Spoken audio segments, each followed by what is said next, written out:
देश में मोदी जी की सरकार एक के बाद एक बड़े स्टेप्स लेकर सबको हैरान करने में सबसे आगे है। पहले उन्होंने रातों रात नोटबंदी लागू कर सबको हैरान कर दिया था। अब उन्होंने देश में CAA को लागू कर सबको हैरान कर दिया है। तो चलिए बिना आपको वक्त खराब किए सबसे पहले बताते हैं कि क्या है ये CAA यानी नागरिक संशोधन कानून आखिर है क्या। फिर उसके बाद बताएंगे कि इसको लेकर लड़ाई क्यों चल रही है। क्या है नागरिकता संशोधन कानून? देखिए, सिटीजनशिप अमेंडमेंट एक्ट 1955 भारतीय नागरिकता से जुड़ा एक लंबा चौड़ा कानून है, जिसे अगर हम आपको सीधे शब्दों में बताएं तो इसमें यह बताया गया है कि किसी भी व्यक्ति को भारतीय नागरिकता यानी देश में रहने की परमिशन किस बेसिस या फिर किस आधार पर दी जा सकती है और भारतीय नागरिक होने के लिए दूसरी जरूरी सभी शर्तें क्या होंगी। उम्मीद करते हैं आप इतना समझ गए होंगे। आइए अब आते हैं इसमें मोदी सरकार ने क्या किया है, क्योंकि वैसे तो इस कानून में बदलाव अलग अलग समय पर किए गए, लेकिन इस पर सबसे ज्यादा हाइपर एक्टिव सरकार जो दिखाई देती है वो मोदी सरकार ही है, जिसने इसे देश में लागू करने की बात को डिक्लेयर कर दिया है। अब ऐसा नहीं है कि मोदी सरकार ने इसे रातों रात कानून बना दिया है, बल्कि इससे पहले भी कई बार इस कानून को लेकर बातें उठ चुकी हैं और इसमें कई बार अलग अलग तरीके से सुधार और संशोधन होते आए हैं। 1955 के नागरिकता संशोधन कानून को बदलाव के लिए सत्ता में बैठी सरकार द्वारा 2016 में संसद में लाया गया था।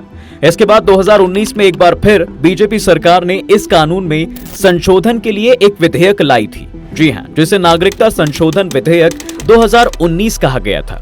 और बस संसद के दोनों सदनों से पास होने के बाद जब इस विधेयक पर राष्ट्रपति की मोहर लगी तो ये बन गया नागरिक संशोधन कानून। लेकिन अब 11 मार्च 2024 को इस कानून को लागू करने के लिए नोटिफिकेशन को जारी कर दिया गया है और इस कानून की मदद से भारत के पड़ोसी देशों से शरण के लिए भारत आए हिंदू, जैन, बौद्ध, सिख, पारसी और ईसाई समुदाय के लोगों को भारतीय नागरिकता देने का प्रोविजन है। इस कानून के बारे में और जानेंगे तो पता चलेगा कि भाई देश की नागरिकता इस कानून के मुताबिक उन लोगों को ही मिलेगी जो 31 दिसंबर 2014 को या उससे पहले भारत की सीमा में प्रवेश कर चुके हैं और यहाँ कर रहे हैं। अब चाहे वो अफगानिस्तान, बांग्लादेश और पाकिस्तान के हिंदू, सिख, बौद्ध, जैन, पारसी और ईसाई समुदाय से ही क्यों ना हो, इन सब के बावजूद इन लोगों को इस देश की नागरिकता लेने का पूरा हक है। इसके अलावा जो उसमें एक और मेन क्लॉज यानी कि पॉइंट है वो ये है कि 2019 से पहले किसी भी इंसान को अगर भारतीय नागरिकता चाहिए तो इसे लेने के लिए कम से कम उसे 11 साल भारत में रहना जरूरी होता था। लेकिन इस कानून में सुधार के बाद अब पड़ोसी देशों के अल्पसंख्यकों के लिए ये टाइम पीरियड 11 साल से घटाकर जो है 6 साल कर दिया गया है। इतना ही नहीं, आज से पहले भारत की सीमा में इल्लीगल तरीके से घुसने वाले लोगों को नागरिकता नहीं मिल सकती थी और ना ही उनके लिए कोई सहूलियत थी और पकड़े जाने पर या तो उन्हें वापस उनके देश भेज दिया जाता था या फिर जेल में रखने का प्रोविजन था। लेकिन अब ऐसे लोगों को भी नागरिकता संशोधन कानून 2019 के तहत रखा जाएगा, उनकी छानबीन की जाएगी और फिर अगर वो सही हैं तो हो सकता है कि उन्हें इसी कानून के तहत भारत देश की नागरिकता दी जाए। अब देश में इस कानून के बाद कई लोग सरकार के इस फैसले से खुश हैं तो कई इसका विरोध कर रहे हैं। जहां एक तरफ बंगाल, अफगानिस्तान और पाकिस्तान में रह रहे शरणार्थी खुश हैं तो वहीं दूसरी तरफ देश के अंदर कई अलग अलग राज्यों की सरकारों और लोग इसे सरकार की क्रूर और गंदी राजनीति का हिस्सा बता रहे हैं। मोदी सरकार का कहना है कि लोग बेवजह इसको लेकर अफवाह फैला रहे हैं, क्योंकि ये कानून देश में रहने वाले किसी भी नागरिक को किसी भी तरह से कोई नुकसान नहीं पहुंचाने वाला। सरकार का इस पर खुलकर कहना है कि भारतीय नागरिकों से इसका कोई सरोकार नहीं है। उन्हें जो नागरिकता दी गई है वो उन्हें देश के संविधान के तहत मिली है और भारतीयों को नागरिकता का वही अधिकार आज भी मान्य है जो आज से पहले थे। CAA या इसी तरह का कोई भी कानून उनसे उनके अधिकार नहीं छीन सकता। अब CAA का विरोध कौन कर रहा है और क्यों?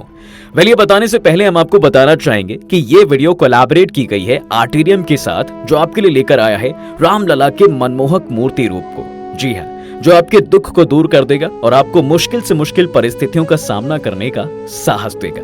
तो अगर आप भी रामलला की भक्ति में रंग कर अपना जीवन सार्थक करना चाहते हैं तो रामलला को घर ले आएं और इसका परचेज लिंक आपको नीचे डिस्क्रिप्शन बॉक्स में मिल जाएगा और 10% डिस्काउंट लेने के लिए आप मिस्टिका 10 कूपन कोड का इस्तेमाल भी कर सकते हैं। आइए अब कहानी पर आगे बढ़ते हैं। देखिए 2019 में CAA का कानून पारित किया गया था, जिसके बाद से ही इसका विरोध चालू हो गया था। दिल्ली के ही जामिया मिल्लिया इस्लामिया से लेकर शाहीन बाग तक और उधर लखनऊ से लेकर असम तक हर जगह इस कानून के खिलाफ हिंसक विरोध प्रदर्शन में कई लोगों को अपनी जान भी गंवानी पड़ी थी। इस कानून का विरोध करने वालों की बात की जाए तो वो स्पेशली दो तरह के थे।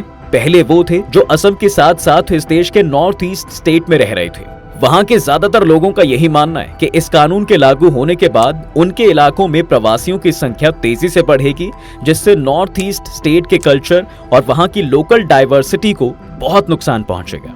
नागरिकता संशोधन कानून का सबसे ज्यादा विरोध नॉर्थ ईस्ट स्टेट्स जैसे असम, मेघालय, मणिपुर, मिजोरम, त्रिपुरा, नागालैंड और अरुणाचल प्रदेश में हो रहा है, क्योंकि ये राज्य बांग्लादेश की सीमा के बेहद करीब हैं और इनका मानना है कि इसका नुकसान इन राज्यों को ही झेलना पड़ेगा। इन राज्यों में इसका विरोध इस बात को लेकर भी हो रहा है कि यहाँ पड़ोसी राज्य बांग्लादेश से मुसलमान और हिंदू दोनों ही बड़ी संख्या में इलीगल तरीके से आकर बस जाते हैं, जो पहले तो उनके स्टेट्स के रिसोर्सेज का यूज करते हैं और अब उनके कानूनी अधिकार भी उनसे छीन लेंगे। उनका ऐसा मानना है कि भाई मोदी सरकार जो है सिर्फ अपने फायदे के लिए इस कानून को लाना चाहती है ताकि उनका हिंदू वोट बैंक बढ़े।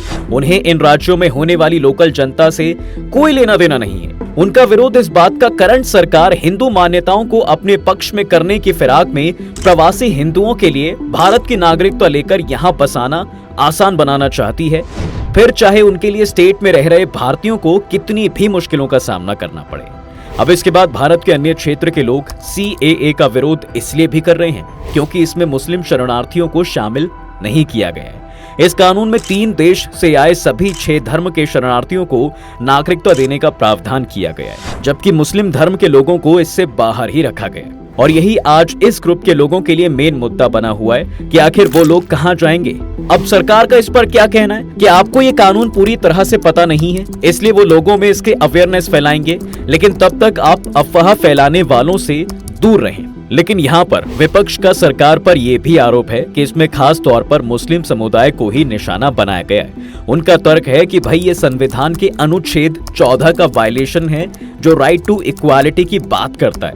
इतना ही नहीं, 2019 में जब इस कानून को लाया गया तो उस समय अमित शाह जी का कहना था कि नागरिक संशोधन कानून लागू होने के बाद देश में NRC यानी नेशनल रजिस्टर्ड सिटीजनशिप लाया जाएगा, जिसके बाद इसका विरोध और तेज हो गया, क्योंकि इस कानून के तहत देश में रहने वाले उन सभी विदेशी लोगों को वो सभी जरूरी दस्तावेज यानी डॉक्यूमेंट सरकार को दिखाने होंगे जो NRC की शर्तों से मेल खाते हों, और अगर ऐसा नहीं होता है तो उन्हें ये देश छोड़ना पड़ सकता है। बस फिर क्या था, इसके बाद देश भर में इस कानून के खिलाफ आवाजें उठने लगी। इतना ही नहीं, बंगाल में भी इस कानून को लेकर ममता जी ने इस पर अपना रवैया रखा है। होम मिनिस्ट्री के नोटिफिकेशन से पहले पश्चिम बंगाल की CM ममता बनर्जी ने बंगाल के लोगों से अपील करके ये कहा था कि पहले वो CAA के सभी रूल्स एंड रेगुलेशंस को अच्छे से एनालाइज करना चाहती हैं, और इसके बाद अगर लोगों को CAA के किसी भी रूल के अकॉर्डिंग उनके राइट से दूर किया जाता है तो वो इसके लिए सरकार के खिलाफ भी जा सकती है। इतना ही नहीं, उन्होंने ये भी कहा कि देश में आने वाले बड़े चुनावों में बड़े बदलाव को देखते हुए ये मोदी सरकार का सिर्फ प्रचार है और कुछ नहीं। इतना ही नहीं, ममता ने यह भी कहा कि अगर आपको इस तरह का कानून लाना भी था तो कम से कम आपको 6 महीने पहले नियमों को लोगों के सामने रखना चाहिए था, क्योंकि अगर ये कोई अच्छी चीज है तो इसका सपोर्ट सब करेंगे, लेकिन अगर ये देश के लिए अच्छा नहीं है तो इसके अगेंस्ट वो खड़े रहेंगी और इसका विरोध करेंगी। मुझे पता है कि रमजान से पहले आज की तारीख क्यों चुनी गई। मैं लोगों से शांत रहने और किसी भी अफवाह से बचने की अपील करती हूँ। चलिए अब आइए बात कर लेते हैं कि सरकार की इस कानून को लेकर क्या तैयारी है। सरकार ने पूरी प्रक्रिया को ऑनलाइन बनाया है। आप इसके लिए www.indiancitizenshiponline.nic.in पर अप्लाई कर सकते हैं। अभी वेबसाइट में CAA के एप्लीकेशन का कोई लिंक एक्टिव नहीं हुआ है। 31,313 लोग इस कानून के जरिए नागरिकता हासिल करने के लिए अभी तक आवेदक बताए गए हैं। जनवरी 2019 में कैबिनेट ने अपनी रिपोर्ट में बताया था कि 31 दिसंबर 2014 तक भारत, पाकिस्तान और बांग्लादेश से 31,313 गैर मुस्लिमों ने भारत में शरण ली है। CAA भारत के पड़ोसी देशों के उन शरणार्थियों की मदद करेगा जिनके पास प्रॉपर डॉक्यूमेंट्स नहीं है। मिनिस्ट्री ने रिपोर्ट के थ्रू ये बताया कि वीजा के लिए सबसे ज्यादा आवेदन पाकिस्तान में रह रहे लोगों की तरफ से आए हैं। सरकार ने ये पहले ही डिक्लेयर कर दिया था कि इसके लिए आवेदन ऑनलाइन करना होगा और इतना ही नहीं, आवेदक को बताना भी होगा कि वो भारत कब आएगा। अगर आवेदन करने वालों के पास पासपोर्ट या दूसरे ट्रैवल रिलेटेड डॉक्यूमेंट्स नहीं हैं तो भी वो आवेदन कर सकता है। सरकार ने देश में रुकने के लिए और भी जरूरी कानून बनाए हैं जिस पर अभी चर्चा चल रही है और जैसे ही चीजें कंफर्म होती हैं हम आपको अपनी नेक्स्ट वीडियो में इसके बारे में जरूर बताएंगे। अब जैसा कि हमने आपको वीडियो में पहले ही बता दिया कि देश के होम मिनिस्टर अमित शाह पहले भी कई बार इस कानून को लेकर काफी कुछ कह चुके थे कि CAA लोकसभा चुनाव से पहले ही लागू कर दिया जाएगा क्योंकि ये देश का कानून है और इसे कोई नहीं रोक सकता। तो बस उन्होंने इस बार इस कानून को लागू कर ही दिया। संसद ने CAA पर 11 दिसंबर 2019 को मुहर लगाई थी।